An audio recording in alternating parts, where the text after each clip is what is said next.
morning, everybody. It's 9 o'clock, but we'll give everybody another minute or two in case there's a few more people logging on. So no need to worry, we're coming.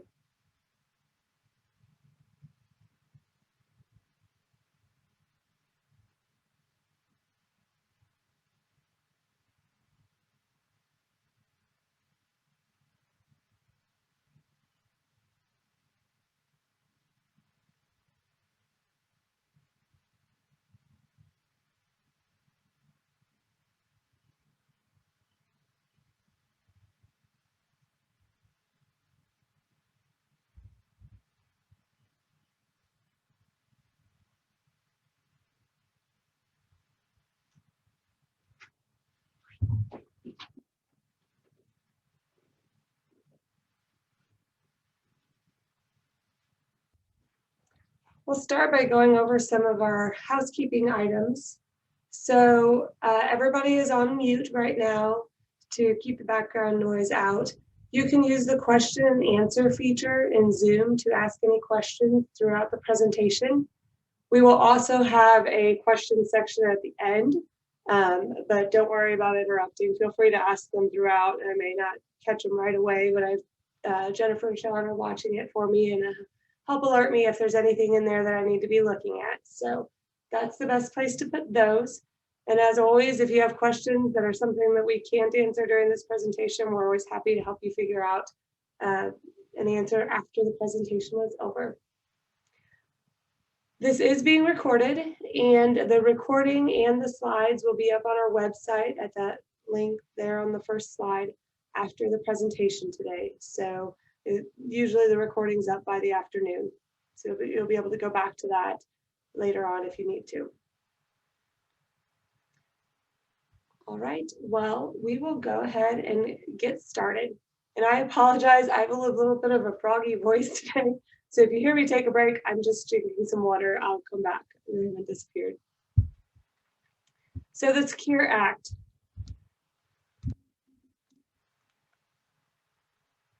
Sorry, had a bit of a PowerPoint issue. Anyway, the Secure Act stands for Setting Every Community Up for Retirement Enhancement. This was passed as part of a budget act back in December of 2019. And it had pretty wide support because the purpose behind the act is trying to expand opportunities for individuals to increase their savings and to also make it easier for employers to offer retirement savings plans for individuals. It's recognized that retirement savings is a big issue here in the United States, and we really need to come up with ways to make it easier for everybody to have enough for retirement. When you look at the December 20, 2019 date, that really wasn't all that long ago, and many of the parts of this act basically were effective right away. So many of them became effective on January 1st of 2020. So it hasn't been around that long, but again, looking in 2019, in some ways that feels like a century ago. Plus, the act passed, made changes. A lot of the changes are to require minimum distributions. And then COVID hit.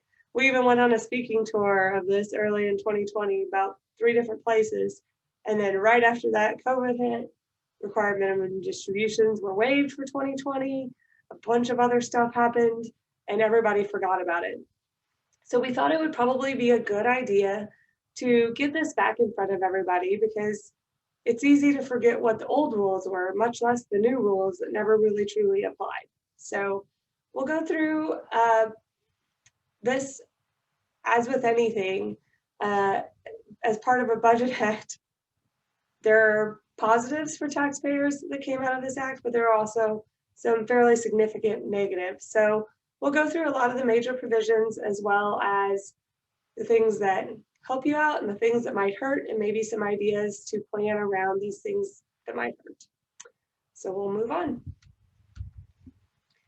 We'll go through some of the key individual provisions first. In the past, if you wanted to contribute to an IRA, you had to not only have earned income, so usually wages or self-employment income from a Schedule C or something, but you also had to be under the age of 70 and a half. They've removed this rule. So anybody over the age of 70 and a half who's working and has income has the ability to contribute to an IRA. Whether or not that's a deductible contribution or whether they actually have, whether there's a true tax benefit to it is an entirely different question, but you at least have the ability to use that as a planning opportunity for tax savings. So the new rule, no age limit. On the other hand, that was contributions. On the other hand, they've increased the age for when required minimum distributions have to come out. So backing up a little bit, IRAs, retirement plans in general, the point is you usually, unless it's a Roth, are getting a deduction on the way in, and then later you're having to take the money out, and then you pay the tax on it then. They don't want us delaying that tax forever. So that's what required minimum distributions are. And for the rest of this presentation, I will probably call it an RMD because it's just easier to say than required minimum distribution. So the old rule is that most retirement plan participants and IRA owners were generally required to begin taking RMDs from their plan by April 1st of the year following the year they reached 70 and a half, and then every single year thereafter. And then the new rule starting January 1st, 2020, is that for anybody who attained age 70 and a half after December 31st, 2019, required minimum distributions didn't have to be taken until they reached age 72. So if you were already having to take an RMD before the Secure Act, you had to continue it. You couldn't take a year's break or year and a half break, the age between 70 and a half and 72. But for those who hadn't yet turned 70 and a half, they had a little bit of extra time, allowing their savings to grow a little bit more before they started taking it out.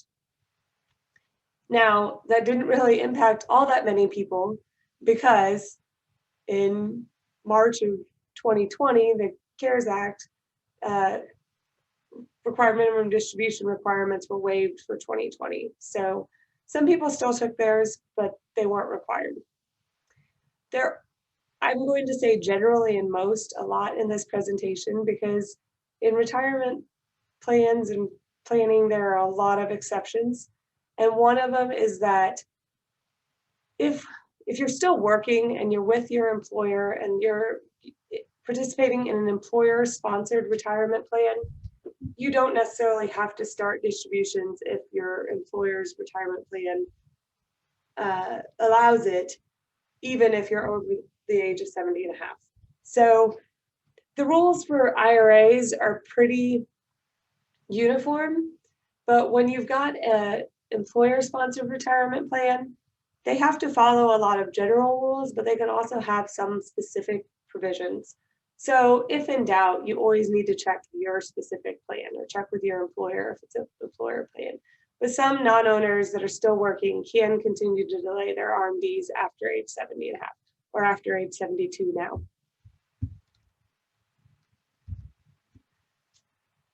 So the way the retirement plans work, you have to start taking it out at a certain age. But if you do take it out before another age, you tend to run into penalties. The taking money out of the plan, if it's a regular plan, not a Roth, is going to pretty much always be taxable. It's just, if you take it out before the age of 59 and a half, you can also be subject to a 10% early withdrawal penalty. So you want to avoid that because actually paying income tax on it, plus a 10% early withdrawal penalty, gets to be a pretty steep price for getting your own money out of an account that wouldn't have to pay that extra 10% if you waited another 13 years. There's always been exceptions to this 10% rule, death, disability, medical exceptions. There's a pretty long list of them. But a new exception has been added. That's something that often might get accessed earlier in life. So there's a new exception to the 10% penalty for planned distributions up to $5,000 per individual that are used to pay for expenses related to the birth or adoption of a child. This withdrawal is still subject to income tax unless you repay it, and there are provisions that allow you to repay it. But you don't have to pay this extra 10% penalty on it. So this gives a little boost to people who might be having a child or adopting a child and need to access their savings either permanently or for a short period of time. The $5,000 limit is per individual. So for a married couple, you'd have $10,000 for $5,000 for each spouse. This next provision actually is not retirement plan related, but it's still a tax favored account. If you're not familiar with Section 529 plans, there are education savings plans. Often the most famous ones are offered through the states, but you can get them elsewhere as well. But the idea behind the plan is that you make a contribution to the plan. It's not federally deductible, but a lot of the states like Missouri do give you a deduction for it. The money grows tax-free within the plan, and then you can take it out tax-free. So all that growth from contribution to distribution is completely tax-free, so long as you use the distribution for qualified education expenses. In the past, this was just room, board, tuition for higher education expenses. The Tax Cuts and Jobs Act did add where you can use this for private high school and elementary school as well, with certain limits.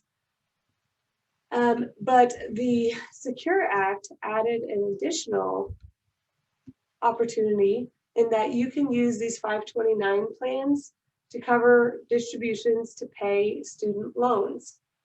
So where 529 plans tended to be a little bit tricky before is that you had to time your distributions with your expenses right. And you didn't always know how much you were going to need because you don't really know how long people are going to be in college or what kind of costs they're going to incur when they start their freshman year. So it's really hard to plan for such things, or if they switch schools, or if scholarships come or go away or whatever.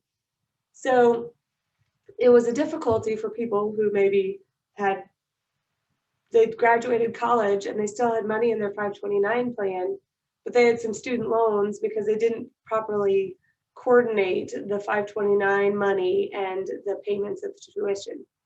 So now you can use 529 plan money to pay up to $10,000 per individual of student loan payments. So this gives you a little bit more flexibility if you messed up on your timing and want to fix it.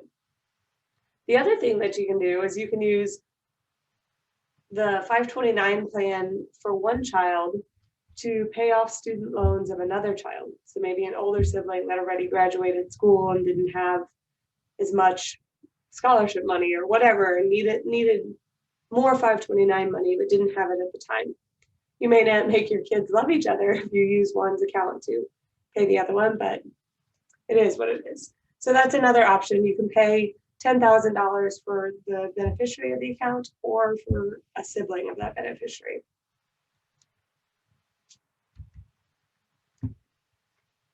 So here's another thing that isn't really new to the Secure Act, but the change of the contribution debt or contribution limits because of the Secure Act also impacts how qualified charitable distributions work. So qualified charitable distributions, we'll back up a little bit.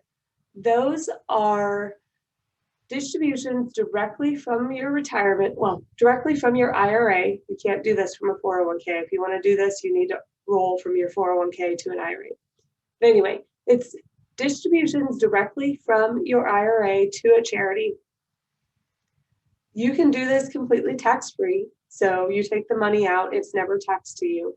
You, of course, don't then get an itemized deduction for the donation as well, but it's usually better off to remove the income than it is to take the income in and then get a deduction. Taxpayers can exclude from gross income up to $100,000 per year in qualified charitable distributions. So, and these count towards their required minimum distributions. So if you have a charitably minded individual, you have to be over the age of 70 and a half, and they'd be required to say they're required to take an RMD, but they really don't need the money. This is a great way to get the money over to a charity without impacting them tax-wise. The only thing that's different now because of the Secure Act is that an individual of any age can make contributions to a traditional IRA. So theoretically, at age 73, you could contribute money into an IRA and then make a QCD out of that account. Well, they've passed a rule that says that's not going to work. So if you are someone who's interested in contributing to an IRA after the age of 70 and a half, and if you are planning to take your required minimum distributions in the form of qualified charitable distributions, or in whole or in part, having made those deductible contributions to your IRA will reduce the amount that you are actually allowed to count as a QCD from your IRA. So it basically just makes sure you don't get any sort of double benefit there. It's not the end of the world, it's just something to watch out for, and really to talk with your tax advisor to see whether it really makes any sense to be putting money into an IRA at that point anyway. This was effective for contributions made for tax years beginning after December 31st, 2019, because that's when the change in the rules happened. This is not specific to the new rule, but just an example about how qualified charitable distributions work. Because if you aren't using them, they're often a really great planning strategy. So here's an example. Fred and Ann Abel are both age 72, and they have $100,000 of adjusted gross income in a year, including $40,000 of RMDs that Fred is required to take from his IRA. They don't itemize deductions, so having a charitable contribution is useless to them as far as tax planning goes. Each year they give $5,000 total, $3,000 to their church and another $2,000 to the Children's Hospital. The Abels have the following two alternative methods for making those donations. They can write checks totaling $5,000 to the two charities. So get the $40,000 out of their IRA, write checks $5,000 to the charities, and then pay taxes with a $40,000 of income and a $5,000 charitable contribution deduction that, since they don't itemize, doesn't do them any good. This would make their taxable income $82,200 and their federal income tax would be $95,801. If instead they withdraw $35,000 from Fred's IRA and have the IRA custodian make the $5,000 in charitable contributions, so this $5,000 just doesn't ever come through their hands, that qualifies as a QCD. So they still give to the charity. Everybody ends up with the same amount of cash pre-tax, but Fred and Ann save $715 worth of tax for doing that, because the $5,000 comes right off their taxable income in the beginning. So these work really well for taxpayers that have required minimum distributions and do not itemize. So you do have to be at least 70 and a half to make the contribution, you do have to be at least 70 and a half to make qualified charitable distributions and get this tax benefit. But it's a great plan if you do. Many people that are already taking their RMDs do not itemize, because unless they have substantial charitable contributions, many of them don't have mortgage interest, and your state tax deduction is limited to $10,000, and the standard deduction is pretty high these days. QCDs don't work in conjunction with Missouri state tax credits, so if you're making donations that get you tax credits, maybe do that with your after-tax money and use this for something else. There's a question out on the Q&A that is about 529 plans, so I'll answer that before I move on to the next section. It says, can we make 529 contributions and take them out the same year to make student loan payments? I am not aware of a reason why you can't, because I know you can make 529 contributions and take them out to the same year to make qualified education expenses in any other way. And qualified education expenses now include student loan payments. But I would feel a little more comfortable with my answer if I actually take 1 second to look at that. So I'll make a note of that and get back to you later for sure, Steve. Thank you.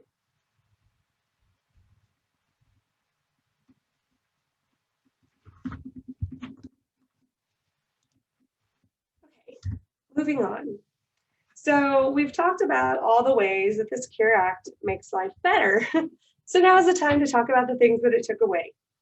And you're always going to have these things with any new law because they have to pay for the good things by something that's not so good for taxpayers. Before I get out of this, there's another 529 question out there. Can you take out 529 funds for the amount of scholarships that are received by the student? Yes, you can take out the funds and it gets you out of the penalty, but they're still taxable. So there's a way to do the calculation to make sure you're doing the right amounts.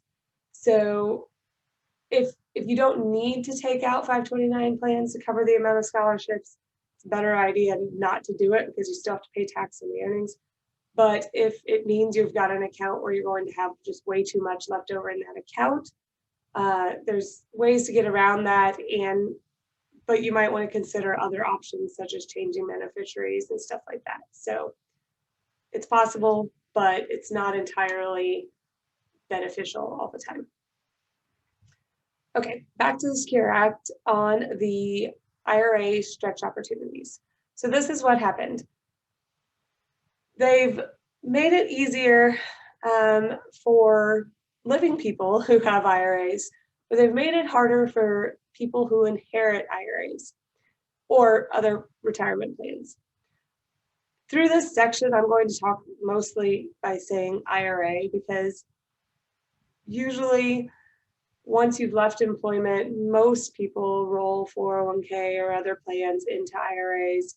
That doesn't mean through this section that I'm only talking about IRAs and not another type of qualified plan. The rules are mostly the same for all of them.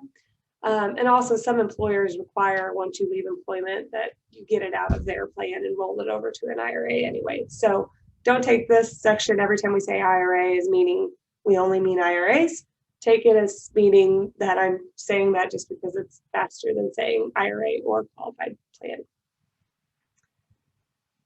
So this is what they did. They've, in the past, for deaths of IRA owners occurring before 2020, most designated beneficiaries were allowed to stretch out the tax deferral advantages of the plan by taking distributions over the beneficiary's life expectancy. So that was called a stretch IRA. So for example, if a 9-year-old inherits an IRA from their 85-year-old grandparent, that 9-year-old could stretch the required distributions over her entire lifetime. So that means you're taking that out very slowly, allowing the money to grow quite a bit throughout the years. And the smaller distributions also mean the individual tax hits for every year aren't so bad. So if you're adding $10,000 to someone's income each year, it's probably not bumping them up into a really high tax bracket. But if instead you're adding $150,000, you're going to be paying more tax on that. So that's the thing that sometimes confuses people about retirement accounts. When you inherit those, and if the owner never paid any tax on them, the heir is going to pay the tax when the money comes out. So unlike other things that you inherit, that you get this step up in basis on it, and so you a lot of times if you sell it fairly quickly or something, you're not going to end up in paying a lot of tax. IRAs are not that way. So Post-Secure Act for deaths of plan participant or IRA owners beginning in 2020 or 2022 for some participants in other types of plans. Distributions to most non-spouse beneficiaries are now generally required to be within 10 years following the plan participant or IRA owner's death. So there's no more stretching that out. That 9-year-old grandchild has to take that out by the time she's 19 instead of over her entire life. As you can imagine, not only does this severely limit the ability to earn income on those investments over time, but it also means that they're taking out a lot more per year or a lot more all at once, and you're going to pay a higher effective tax rate on the money coming out of that IRA.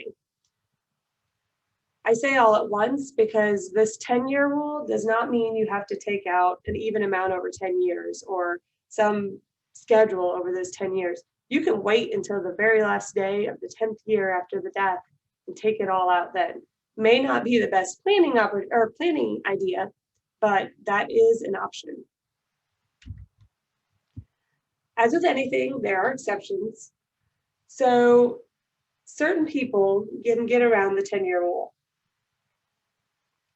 The surviving spouse of the plan participant or IRA owner always gets some special treatment, just like they did before. So we'll go through the rest of the exceptions, and then we'll talk about what their options are. A child of the plan participant who's not reached the age of majority also gets some exceptions. We don't yet know for sure what the age of majority is, or at least I haven't been able to find where they've updated that.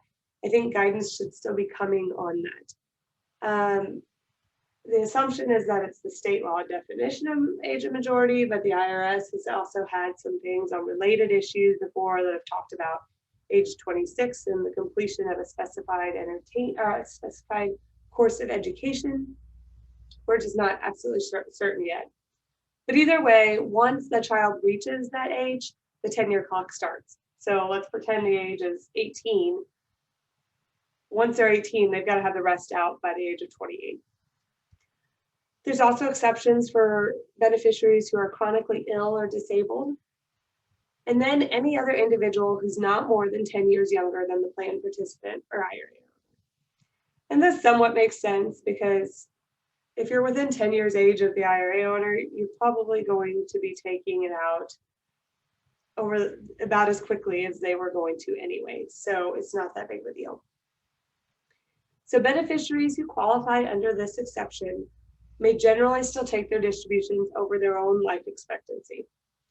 So pretty similar to the way it was before the Secure Act made the changes. But if any of these then die and pass it on to somebody else, we're back to the 10-year rule. It's still very, very important to designate beneficiaries on all retirement accounts. And this is because if there's no designated beneficiary, just like the rules were before, and if the account owner had not started their required minimum distributions yet, the entire balance must be distributed within 5 years, not 10 years. If they had started their required minimum distributions, you can continue to use the owner's remaining useful, their table.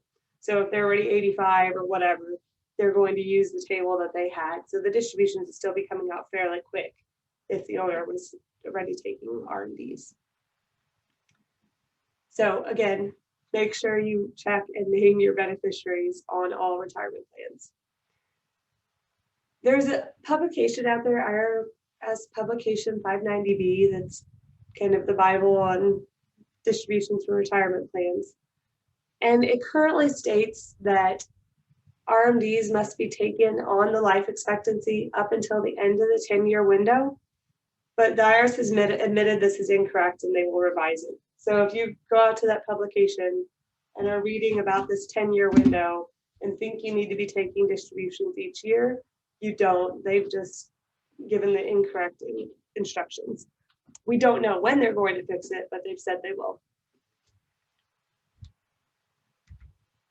So this is just a table of how it worked before. So for deaths before 2020, and it's actually still out there on the IRS website if you use that link right there. I don't know if they'll make it disappear at some point, but for now it's still active. But this shows you how it works on the different types of beneficiaries. So a spouse has all the options. They can take the IRA and treat it as their own, so it's not even considered an inherited IRA anymore, and it follows the same rules as whatever IRAs they have. They can distribute it over the spouse's life, or they can distribute it based on the owner's life. They can take it out sooner if they want.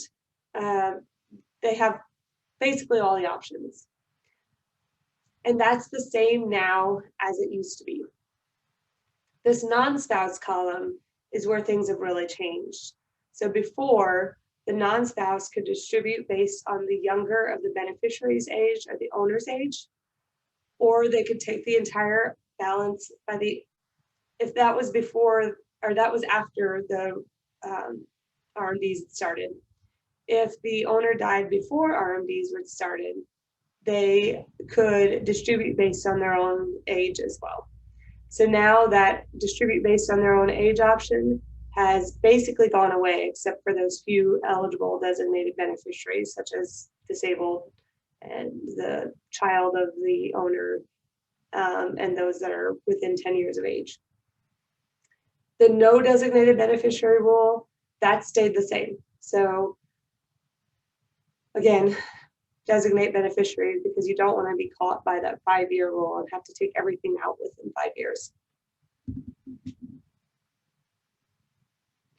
Here's some examples of how this works. These two just go through the 10-year rule. So Anne dies in 2021, leaves her IRA to Ben, her brother, who's 8 years younger than her.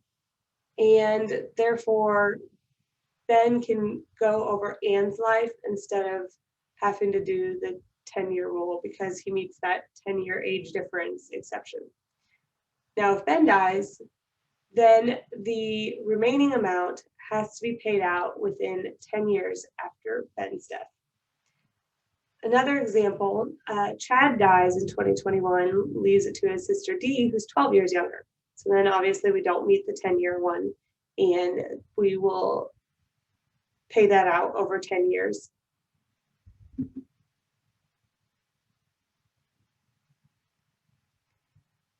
I'm going to go through a couple more examples, and then I'll deal with any questions that are out there.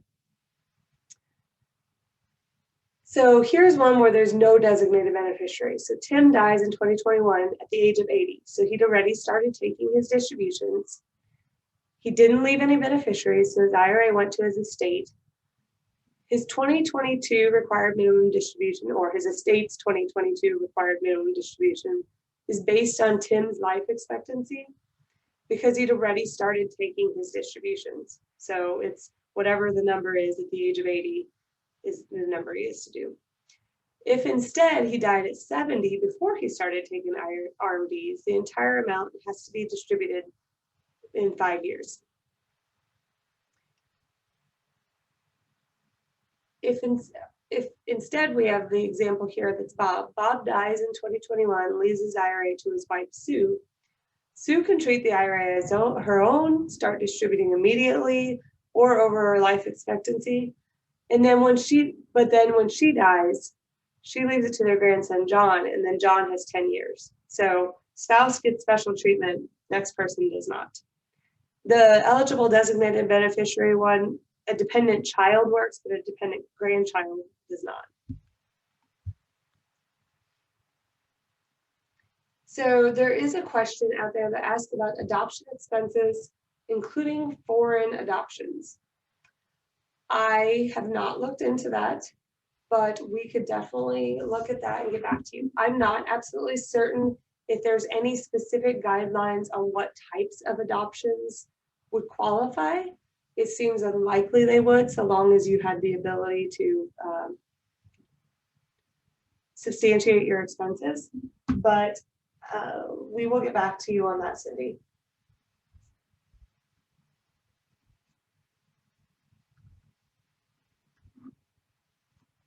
All right. So these change in rules impact people who have used trust in estate planning in conjunction with IRAs. So For many IRA owners, trusts have been used in the past because if they properly drafted the trust could provide the same stretch benefits available to individual beneficiaries. So if you could look through the trust and see who the beneficiaries were, you could stretch the distributions over the life of the oldest beneficiary usually. Plus, having it in the trust gives the IRA owner control over how and when the funds are actually distributed. So regardless of when the RMDs were required to be taken, you could have some latitude in determining when the money then actually went from the trust to the beneficiaries. So people do this for a variety of reasons, protecting beneficiaries from themselves, conserving money, whatever the reason is.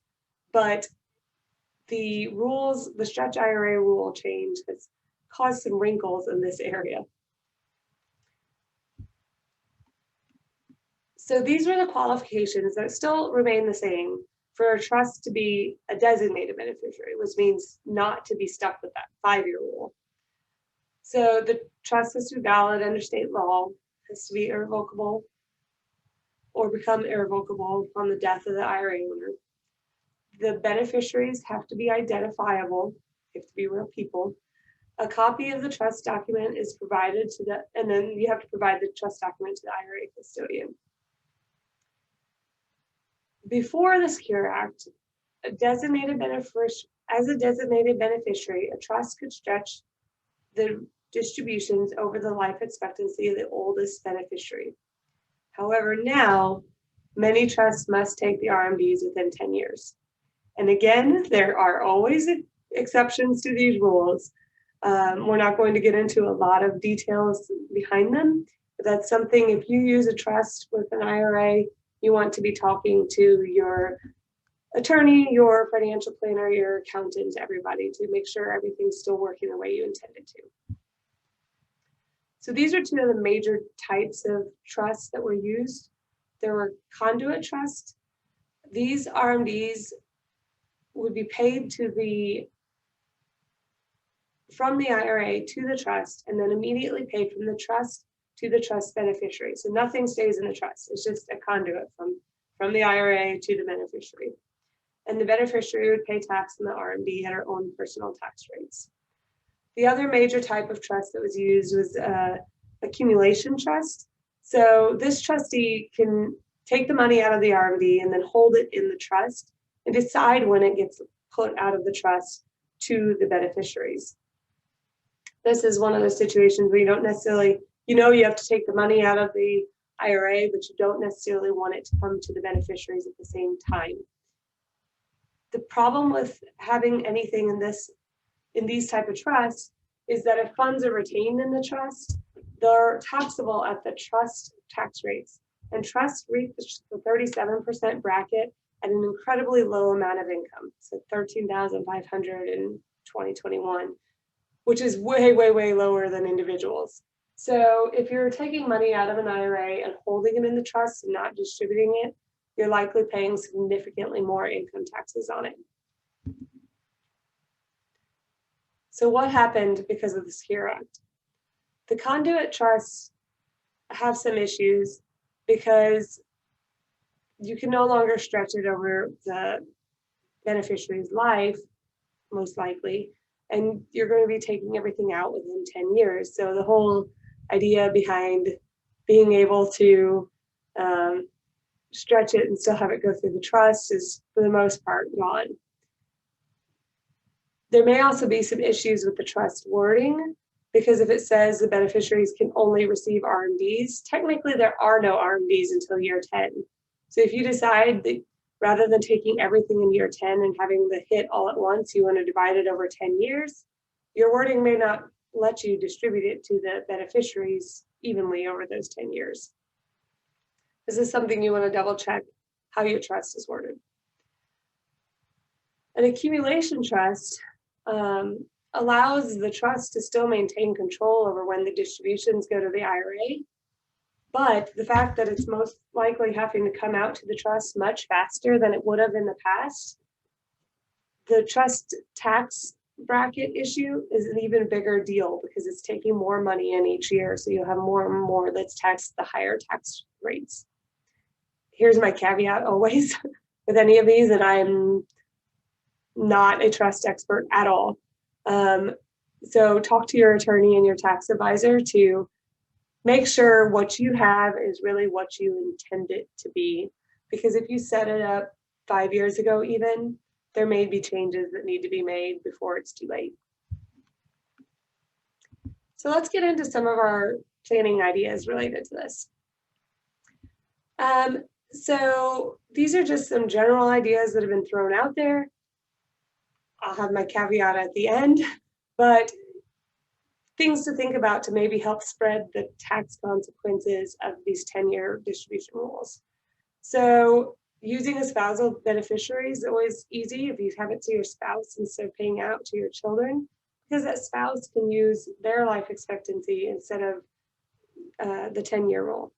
However, if your spouse then passes with a lot more, and then that piles on to your children, that may have to make it come out a lot faster for them then. Some people have considered naming both spouses and next generation as beneficiaries. So instead of leaving it all to your spouse and then passing it down to the children, let's just go ahead and spread it already. So we know we can leave 50% to the spouse and then divide the rest between your 3 children. Maybe that gives it a slower distribution rate in total, and that helps with taxes as well. It all depends on the specifics. Here's another thing. Instead of just naming, try and sprinkle it around as many beneficiaries as possible, which helps spread out the tax impacts. Again, it only matters if it's going to the people you want it to go to, but that's an option.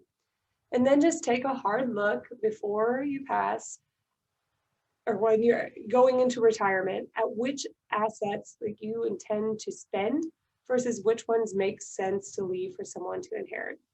Depending on your tax rates, maybe it makes more sense to spend the IRA and leave your other investments. So just take a good hard look at that. Charitable giving is always an option. So using those QCDs to draw down the IRA balance is a great idea. If you wish to leave assets to charity at death, you can still do that through an IRA. And leaving IRAs to a charitable remainder trust is another more complicated but possible option if you have some substantial IRAs. So things to think about if you're charitably minded. Life insurance is also something that can be considered to help cushion the blows related to taxes due on an IRA. And just some things to think about when you talk with your estate planning team. Roth conversions are also being talked about quite a bit.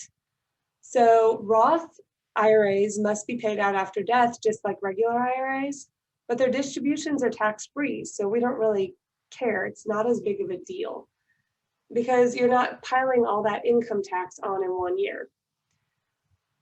Or not 1 year, but 10 years, whatever the number of years are. Taking out the Roth isn't as big of a deal for the heirs. Choosing when to do a Roth conversion is a little tricky because you want to do it in a year that you're not going to pay a ridiculous amount of tax on it because it doesn't do you any good. So you need to pay attention to what tax rates you're in particular years. Maybe now is a good time to take advantage of this because we currently have lower individual tax rates. Those right now go through 2025, but I think we all expect changes to occur before then. And you could also take advantage of years where you might have a net operating loss or getting a substantial deduction for something else. So this is something, whether or not a Roth conversion is available to you or is a good idea for you, is something you should always talk with your tax advisor about. Because some years the answer may be absolutely no, and some answers it may be, or some years it may be a really good plan. Like I said, here's my caveat. All planning is very fact specific because what works for one person is not going to work for the next one. So if you have significant IRAs, have a discussion with your tax and financial advisors and your attorney to make sure everybody that is on your estate planning team is on the same page about what the best way to take care of this is.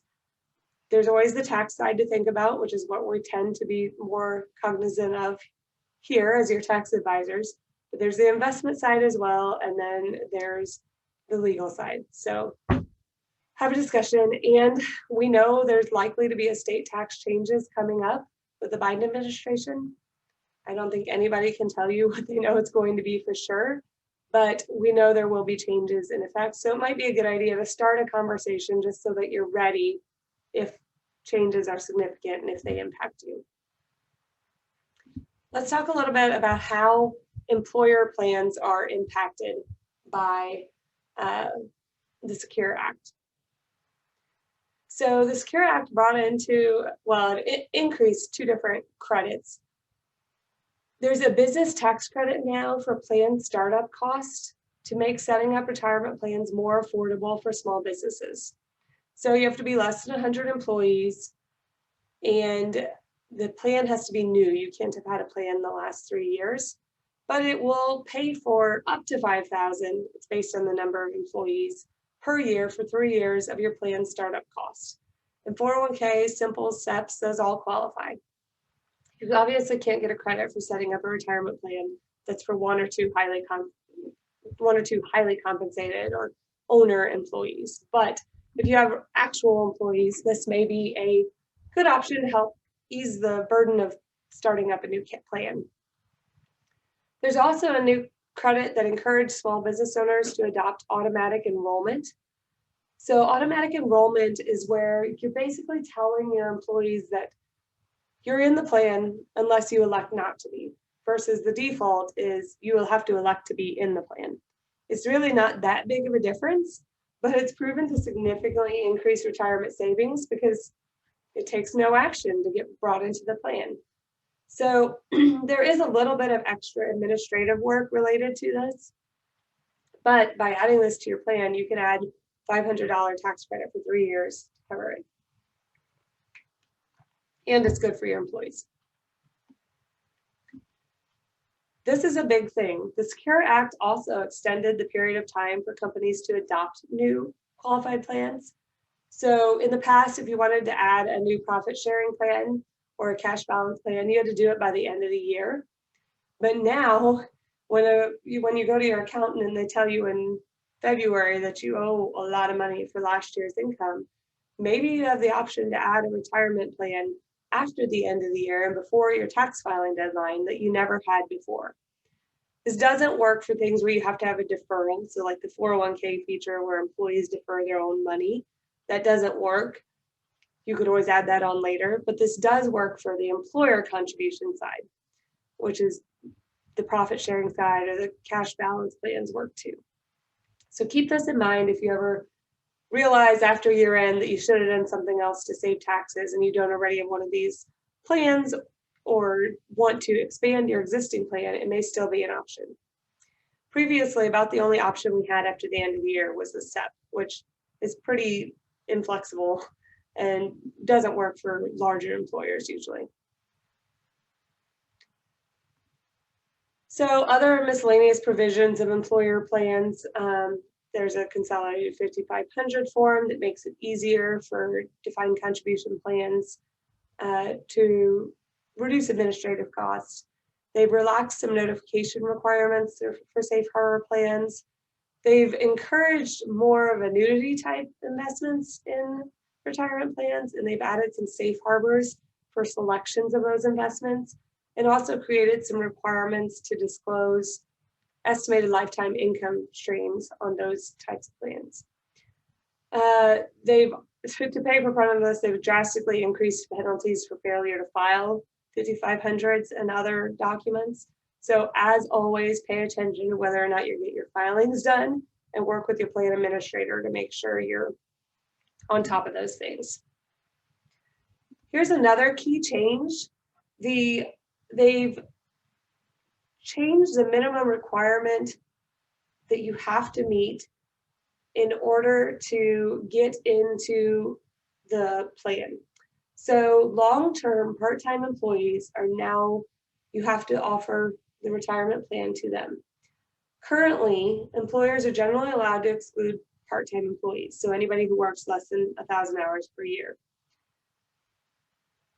Starting with service in 2021, the new rules require most employers to cover long-term part-time employees. That's really hard to say, but these part-time employees work 3 consecutive years of service with at least 500 hours. So you can no longer exclude somebody that's worked 3 consecutive years of service with at least 500 hours. But again, it doesn't count for service prior to January 1st, 2021. So the earliest entry date is likely still in 2024. So you have some time to deal with this. And you can always choose to be less restrictive. So you can, you didn't have to be following the 1,000-hour rule before, and you don't have to follow the 3-year and 500-hour rule now if you want to let people in sooner. You can choose to exclude anybody under the age of 2021, but you can bring that age limit down too if you like. These long-term part-time employees have the opportunity to make deferrals, but it does not require employer contributions for their behalf. They just have to be able to put in their own money. So they're excluded from discrimination testing, but they do count as towards your participant count in your 5,500. And if you do choose to contribute to them, they are earning a year of vesting for any year where they had 500 hours. There's a question about the definition of small employer to take the credit for auto enrollment.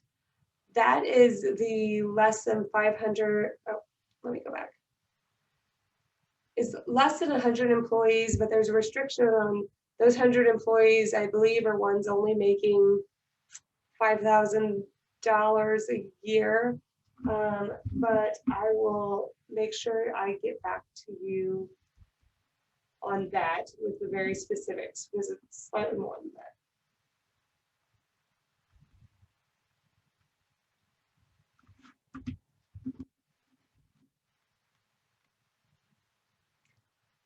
All right, back to this, the plan documents. Because of these changes to the long-term part-time employee rules and all the other rules that are out there, if you are an employer hosting a plan, make sure you check with your plan administrator, because any plans not following any plans using the pre-approved documents need to be restated by July 31st, 2022 to make sure they're updated to the most current version. There's also some changes to multi-employer plans, which we see very rarely, but there's some thought in the industry that they're going to become more common. So a multi-employer plan is basically where employers that aren't related under common ownership or anything can band together to get a plan together to help spread the administrative costs and maybe get better investment options as well. In the past, most people were pretty reluctant to do this because if one person in the plan caused an issue that disqualified the plan, the entire plan could be disqualified, called the one bad apple rule. But that has been relaxed so that the someone who is covered by a multiple employer plan, and that plan is either maintained by employers with common interests or has a pooled plan provider, those plans can basically partition out the section for the one employer that's not doing what they're supposed to, and it won't disqualify the whole plan. So it makes it safer to be in multi-employer plans.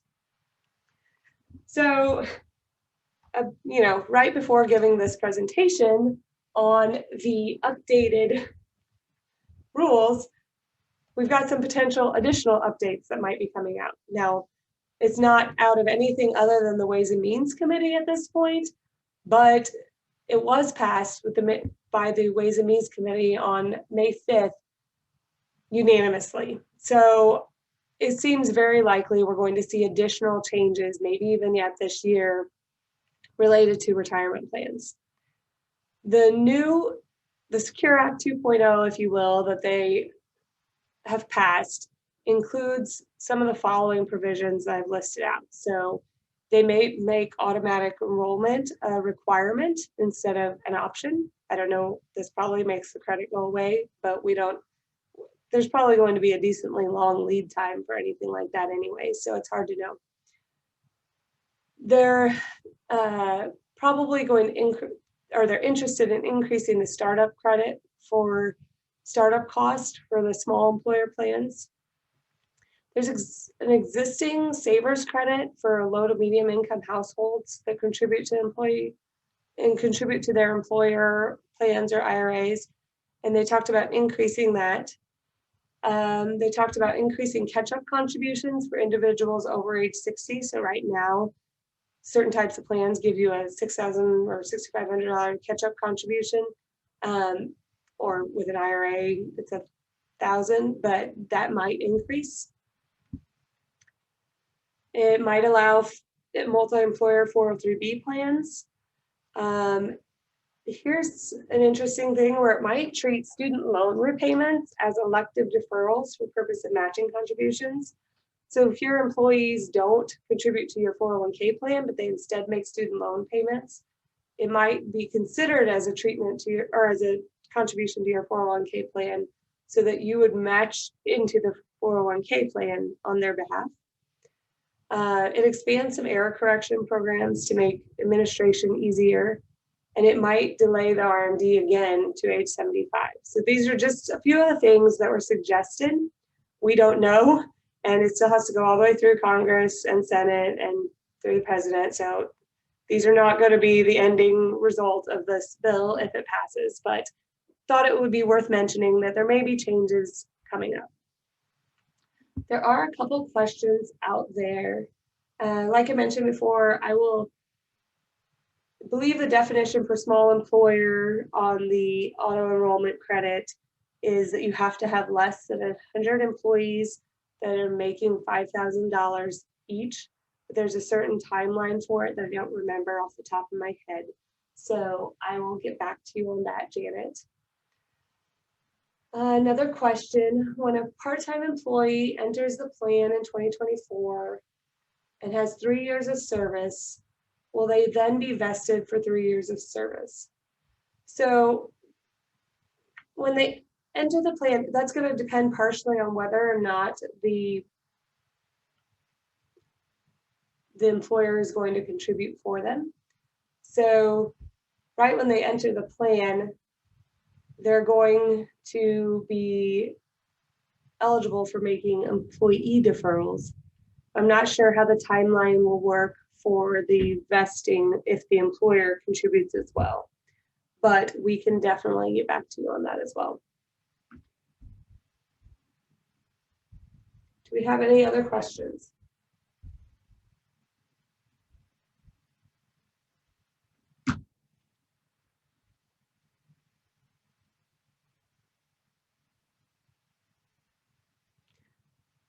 Thanks so much for joining us today. It was a pleasure to talk to you, and then we may have an update if we get a Secure Act 2.0 in the near future. Even if we don't have an updated BOSS presentation related to it, we will for sure be spreading information out via our other channels, client alerts, and our website and everything else. So we will do our best to keep everybody informed. If you come up with any questions after today, my contact information is right here, and I am happy to help gather answers for you if we don't know them off the top of our head, because retirement plan questions can be very, very fact specific. I'm most likely going to want to double check before I get you something anyways. So let me know though if there's anything. We're happy to help. And if you heard anything today that makes you a little concerned with your own plan, talk with your tax advisor, talk with your financial planner, talk with your attorney, make sure everybody's on the same page, insurance agents. I don't want to forget anybody. But most of these things, while you can't necessarily fix them with planning, but you can at least be prepared for them. So that's our goal. Thank you, everybody. Have a wonderful day. Again, the slides and the recorded presentation will be out on our website. I think the slides are already there. The presentation will be there this afternoon.